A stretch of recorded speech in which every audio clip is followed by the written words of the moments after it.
और चलिए बड़ी खबर का रुख करेंगे। असम में मुस्लिम मैरिज और डिवोर्स रजिस्ट्रेशन बिल पेश किया गया है। इंडिया डेली के पास ड्राफ्ट बिल की कॉपी है। जी हाँ, ये एक्सक्लूसिव कॉपी है इंडिया डेली के पास में।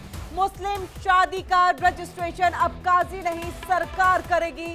बाल विवाह के पंजीकरण को अवैध माना जाएगा तो इसी के साथ सरकार के पास होगी निकाह संबंधित पूरी जानकारी। ये बड़ी खबर है। आपको बता दें कि पिछले महीने ही असम सरकार की तरफ से इस तरह से एक प्रस्ताव लाया गया था और इंडिया डेली पे देखिए ये एक्सक्लूसिव तस्वीर हम आपको दिखा रहे हैं। ये है उस बिल की कॉपी। जी हाँ, ये एक्सक्लूसिव कॉपी है हमारे पास में।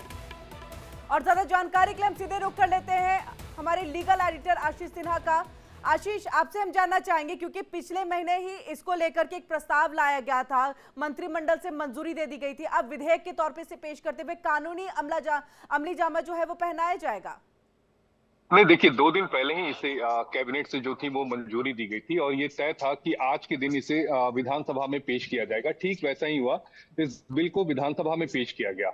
सबसे अहम बात यह है कि 1935 का जो लॉ था मुस्लिम मैरिज का, उसे इसमें रद्द किया गया है, असम मुस्लिम मैरिज को। उसमें 4 वजहें बताई गई हैं। पहली वजह यह है कि ये कॉलोनियल लॉ है, यानी ब्रिटिश साम्राज्य शासन के दौरान का लॉ है। जो दूसरी अहम बात कही गई रद्द करते वक्त, वो ये कही गई कि इसमें बड़े हेरफेर की संभावना है, यानी पंजीकरण में हेरफेर हो सकता है, गलत तरीके से पंजीकरण हो सकता है।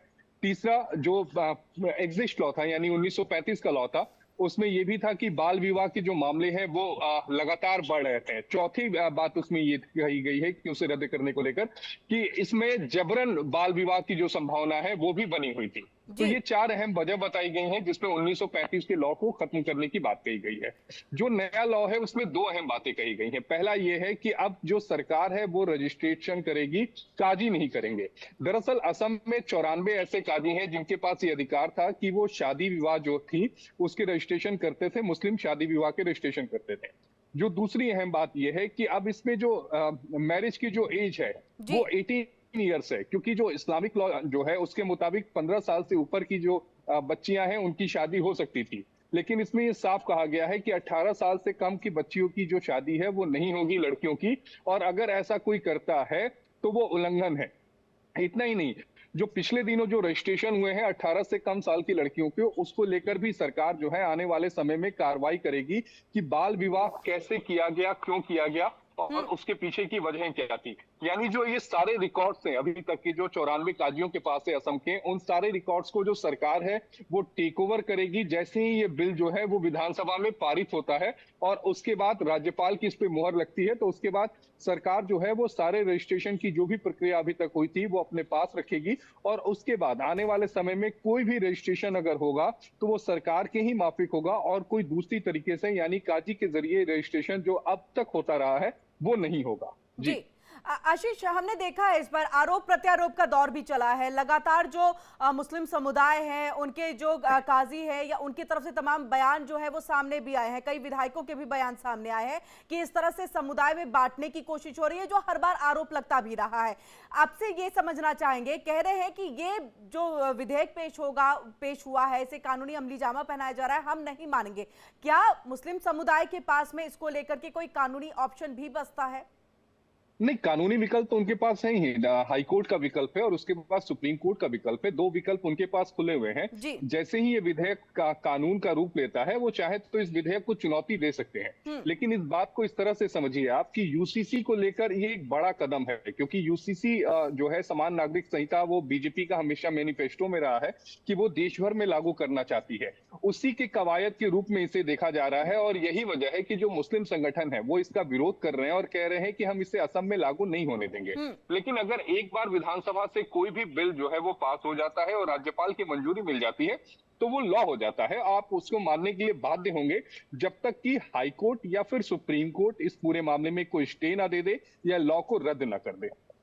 जी आशीष, एक बार फिर से हम आपसे समझना चाहेंगे कि इस विधेयक के पास होते ही, कानूनी अमली जामा पहनते ही, अब क्या क्या बदलाव जो है असम के अंदर में, खास तौर से मुस्लिम निकाह में और जो डिवोर्स दिया जाता है उसमें अंतर क्या आ जाएगा? तकरीबन कितने अंतर होंगे? देखिए ये मैरिज रजिस्ट्रेशन को लेकर जो लॉ है वो लाया जा रहा है। आप इस बात को समझिए, क्योंकि बड़े पैमाने पर जो बाल विवाह के जो मामले हैं जी। वो रजिस्टर्ड किए गए थे असम में, और असम सरकार हमेशा से कहती रही है कि जो बाल विवाह है वो असम में अवैध है। दूसरी अहम बात, असम सरकार को ये लगता है कि काजियों द्वारा जो रजिस्ट्रेशन किया जाता है उसमें बाल विवाह के भी कई मामले आते हैं। हम्म। तीसरी जो इनपुट सरकार के पास आया था उसमें यह है कि जबरन विवाह के जो कुछ मामले हैं उसमें भी रजिस्ट्रेशन हुआ है, और चूंकि ये अधिकार काजी के पास था मुस्लिम लॉ के मुताबिक, जो अभी तक चल रहा था 1935 का जो लॉ था उसके मुताबिक उनके पास ये अधिकार था, लिहाजा वो रजिस्ट्रेशन कर रहे थे।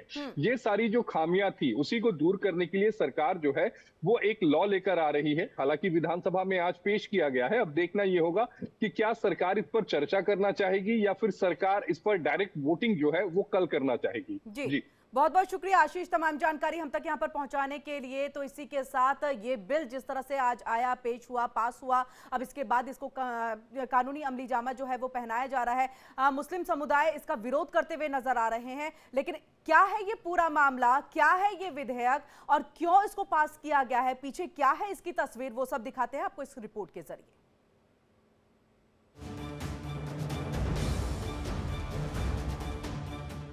असम सरकार निकाह और तलाक के रजिस्ट्रेशन को लेकर नया बिल लाई है, जिसमें साफ साफ कहा गया है कि अब काजी असम में निकाह और तलाक का रजिस्ट्रेशन नहीं कर पाएंगे।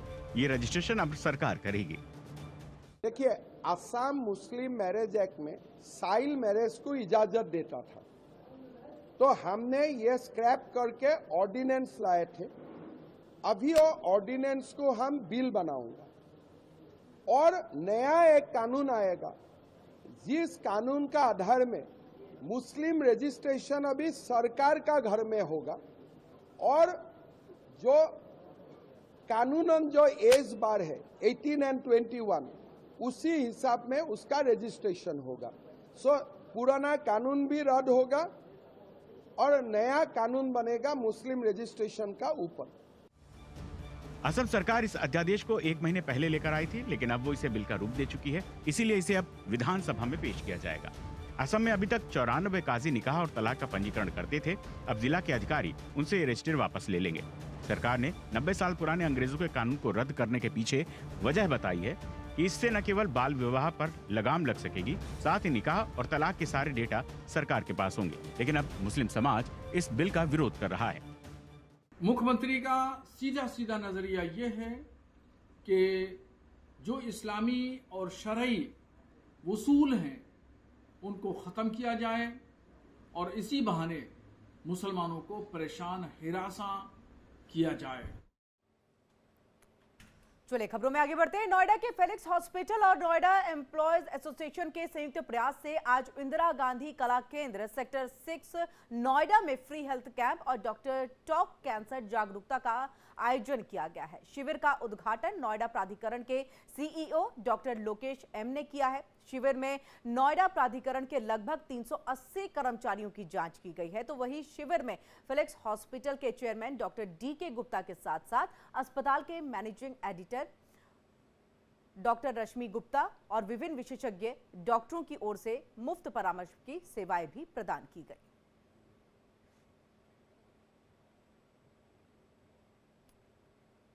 और फिलहाल यहां रुकेंगे, कुछ छोटे से ब्रेक ले। ब्रेक के बाद भी खबरों का सिलसिला लगातार जारी है।